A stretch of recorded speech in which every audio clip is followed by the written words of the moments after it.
Hi, and welcome everyone. Thank you so much for joining us on our LinkedIn Live today. We're so excited. First of all, my name is Joy Nettles, and I'm a practice director at Tenture Consulting. And if you don't know Tenture, we're a technology consulting firm with a fully remote team spread from Hawaii to Ohio to Florida and many more states in between. So today, I'm here with Justin Billig. Hi. One of our 4 amazing founders. How you doing? I'm doing well. How are you? I'm good. It's good to meet you in person. Good to meet you in person, finally. Finally. Together. Yeah. Nice. So today, me and Justin are going to be talking about hiring in this super competitive climate, and specifically how Tenture went from 5 to 50, literally, in just 18 months. Yeah. So let's get it started. You ready? I'm ready. All right.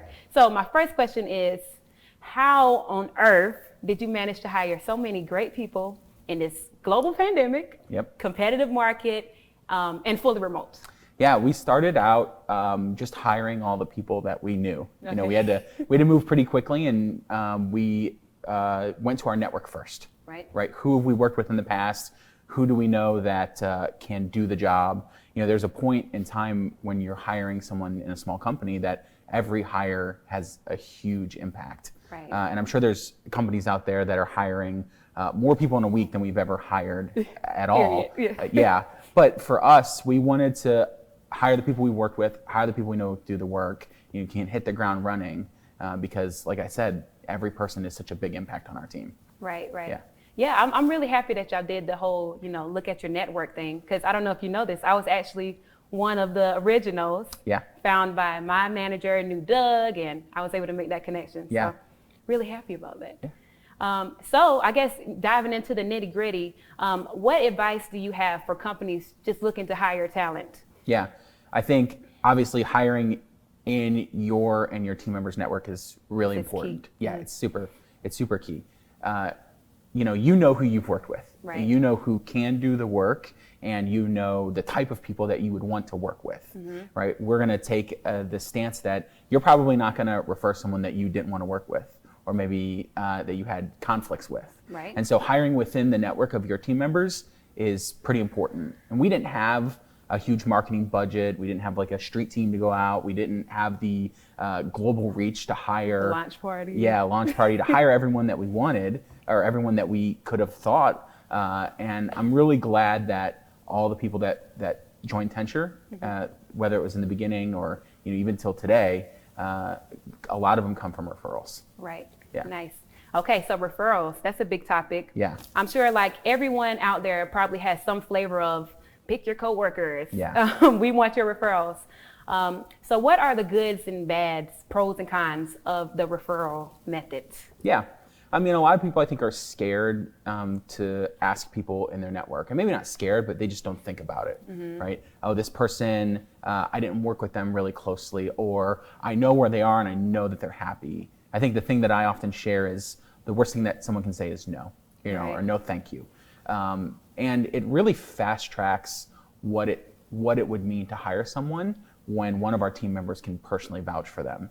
I think another thing too is some people are maybe often be scared to refer someone that they don't know really, really well. Right. And so I think it's not smart of a company, or it's not even part of our culture to hold someone accountable for a referral that may or may not work out. And so for us, it's let's just try and hire the people that we think can do the job, and let's have our company culture and the strategies we have around team members lift everyone up together. Yeah. Okay, so that makes sense. So the pro is, I know this person will do the job.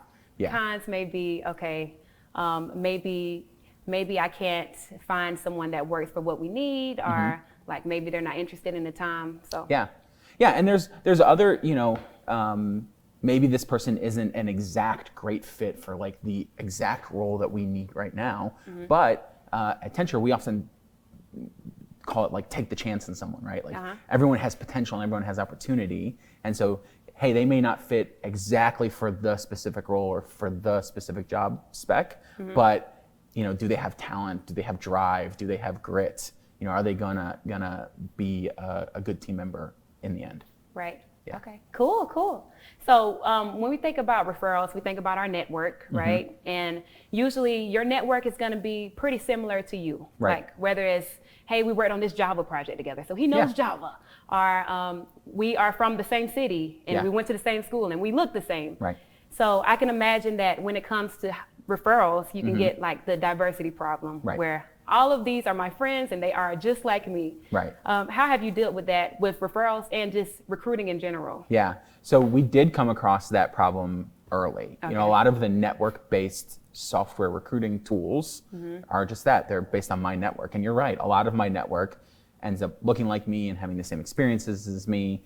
And so we are tackling that in a twofold approach. We have this idea at Tenture is what you measure is what you care about. So we're taking some stances right now to start measuring what does good diversity in a company look like. And you can ask me if we're diverse and I may say yes, but if you ask someone else, they may say no. And so we have to define what good looks like and then measure it. Not only do we have to measure hiring, but are we doing well in retention? Are we doing well with career progression? Those are all important factors. The second portion of that is, we talk about this a lot, is that it's a top of funnel problem, not a bottom of funnel problem. Right? If you don't have a good mixture of candidates at the top of the funnel, when you get down to the point where you're going to offer someone a job, then that's what you're not going to have the problem fixed down here. Right. So we tried some diversity hiring services that didn't work out as well, and so we're taking a proactive approach to figure out how do we fix that top of funnel, how do we get candidates to apply versus having to wait and realizing when we've made an offer that like, oh yeah. Yeah. Cool. I love how you talked about the, like, I don't know if this is a word, intentionality. Yeah. Being intentional about like every step of the process, whether that's every step of the hiring process to every step of the employee's lifetime. Like we want to make sure that people are feeling safe and that they're in an inclusive space and that we all have these metrics to help us get better. Yeah. Because we do that in software, why not do it in our hiring? Right, absolutely. Yeah, nice. Okay, so switching gears a little bit, I've heard you say that many times being a remote first team has helped us, just succeed in finding great people. Yeah. Can you talk a little bit about why Tenture is 100% remote and how do you feel it has affected hiring? Yeah, so we've always been 100% remote, and I think it's our intention to always remain 100% remote. As a matter of fact, when we first started the company, we were in a co-working space not far from this studio, and we made that commitment because our thought process and our sort of the experiment of remote is there is great talent to hire all across the country. Des Moines or Grand Rapids or Columbia, South Carolina. It's not all in the coasts, it's not all in the tech hubs. There are people who are really smart and they can solve problems. And those aren't just tech problems, but problems of all kind. And so we are making the intentional decision to tap into those markets.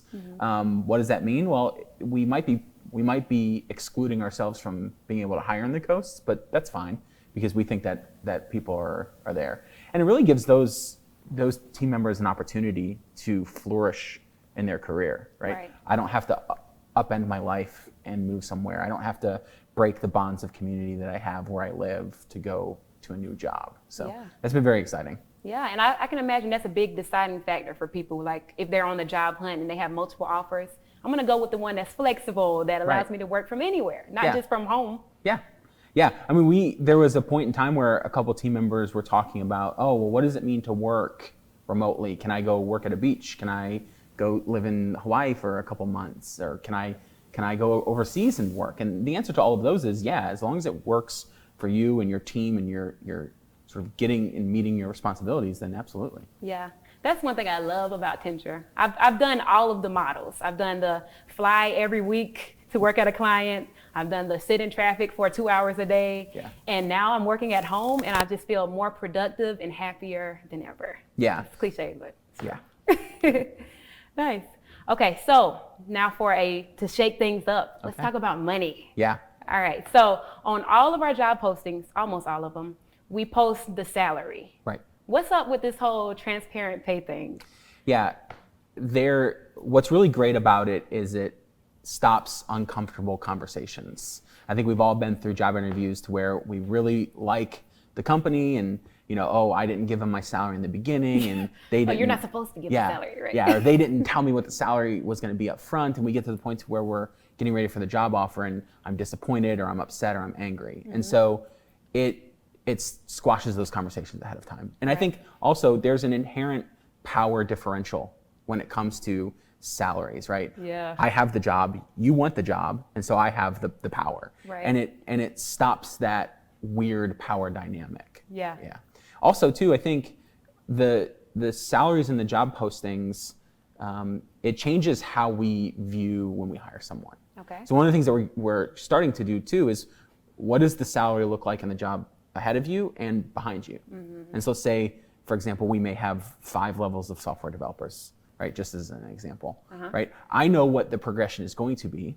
And then two, it becomes now a point of, we're having a conversation not of what are you worth to us or what are you worth as a person. Now it's more along the lines of what skills do you have, right?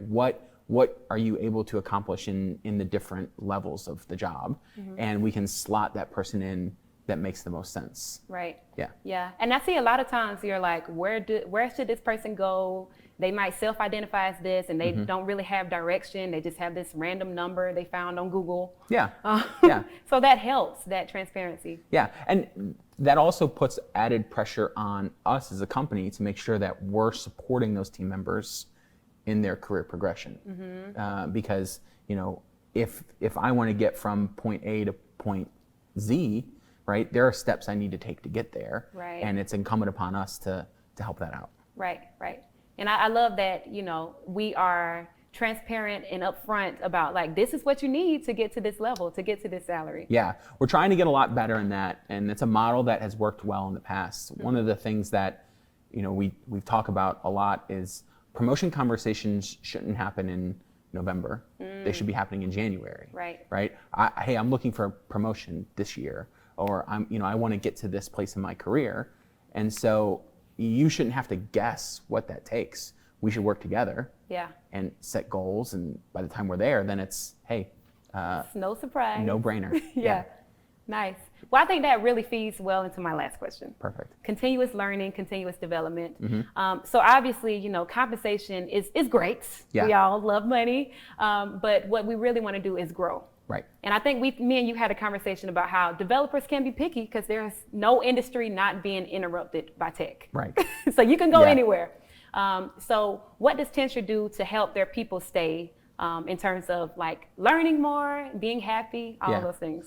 So one of the core tenets of our culture is this idea that everyone gets to win at life. I don't get to determine what that is for you. You get to determine what winning looks like, and it's our job to help you succeed. And so winning at life could be, I want to write books and I want to write blogs and I want to go on a speaking circuit. We want to help support you in that. Or it could be that I do my job and then at the end of the day I go fishing or I go spend time with my family or I go to the lake house on the weekend. Right. It makes me joyful when our team wins at life. Yeah. For continuous learning, there's never a point in time in tech where you can stop. Right. Because it's always changing. And as I've gotten older, I feel at times left behind. And so for us, we invest in learning, we invest in time for you to spend what we call carve time, right? You can go, read books and write blogs and get certifications. Those things are important. And that will always continue to be a part of how we include the compensation package. Yeah. Nice. I really love that expression, win at life. Yeah. And I can say, just as a side note, that y'all do a great job of that. Oh, thank you. It's not just, we're going to say this at the interview and then we're never going to talk about it again. Like we are constantly having these conversations about how can we make your situation more flexible if you need, family situations, or if you want to go do this, how can we support you in whatever it may be? Yeah. I mean, it's not as like robotic as this, but if you're not happy in your life, you're not going to be happy at your job. Right. Because it's part of your life. And so while we don't look at it from purely a job satisfaction standpoint, because we're all people together, that's a truth to it. Yeah. Yeah. Tenture is a family. Yeah. So Good. I love that. And I think that, is there anything else that you'd like to share about the lessons you've learned growing this company? Yeah, I think for us, growing Tenture, really, we have to stick to what we've said is important to us. Treating people well, building the type of company that we all wish we worked at when we were younger. Understanding that, it's more than just a person filling a role. It's a person who has a whole life Right. with them. And we, in the end, we're a company full of problem solvers. And we're gonna try and solve not only this problem, but the next one. And so if we stand on that, then we've won. Yeah. Nice. Well, hey, I can say it on behalf of the Tenture team. We're proud of you guys. Y'all are doing awesome work. You're leading by example, and this is just a great place to be. Well, thank you. Yeah, Appreciate that. Of course. Well, we hope you guys at home enjoyed these lessons that we've learned growing our company from 5 to 50. We plan on doing a ton more of these in the future, so please follow, make sure you're tuned in. And if you want to know more about Tenture, you can email me at joy@tenture.io. This has been a blast. Yeah. You can email me as well, Justin@tenture.io. We'd love to hear from you. Yeah. Thank you, guys. Yep.